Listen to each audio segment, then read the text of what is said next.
ఆగండి ఆగండి ఫ్రెండ్స్, మీకు ఒకటి చెప్తాను. నా బాధ చూడండి. ఈరోజు పిల్లలకైతే బుక్స్ తీసుకొచ్చినాం. స్కూల్ స్టార్ట్ అయ్యి చాలా రోజులు అవుతుంది, కాకపోతే మనీ ప్రాబ్లం వల్ల ఈరోజు అయితే తీసుకొచ్చినాం చాలా లేటుగా. అట్టలైతే వేయడానికి 1 కూర్చున్నాయి ఇక్కడ. ఇప్పుడు 6:25 అవుతుంది ఫ్రెండ్స్. ఎన్ని బుక్సో చూడండి. ఇవైతే కంప్లీట్ చేసిన.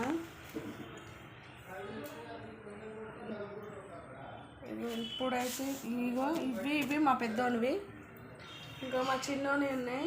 ఇల్లు మొత్తం చిందరమందరంగా ఉంది. ఇవన్నీ వేయాలి ఫ్రెండ్స్, వేసేటియే. ఒక్కదాన్నే కదా, చాలా రిస్క్ అవుతుంది. వీళ్ళు మళ్ళీ స్కూలు బంద్ అయ్యేసరికి ఎట్లా ఉంచుతారో ఈ బుక్స్ మాత్రం. ఇప్పుడు మాత్రం చాలా నీట్గా ఉన్నాయి చూడండి. బుక్స్ లగేజ్ ఇచ్చారు.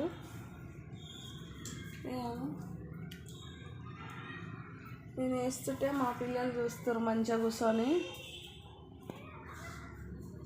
మా పెద్దోడు అయితే ఇప్పటిదాకా క్రికెట్ ఆడొచ్చిండు. ఇంకా అయిపోలే మా అమ్మ అంటుండు. వాళ్ళు వేస్తే అర్థమవుతుంది వాళ్ళకు. చూడండి ఫ్రెండ్స్, ఇన్ని బుక్స్ వేయాలి ఇంకా. మీ పిల్లలకు మీరు వేసారా ఫ్రెండ్స్? వేసి ఉంటే కామెంట్ బాక్స్లో కామెంట్ పెట్టండి. బాయ్ అండి.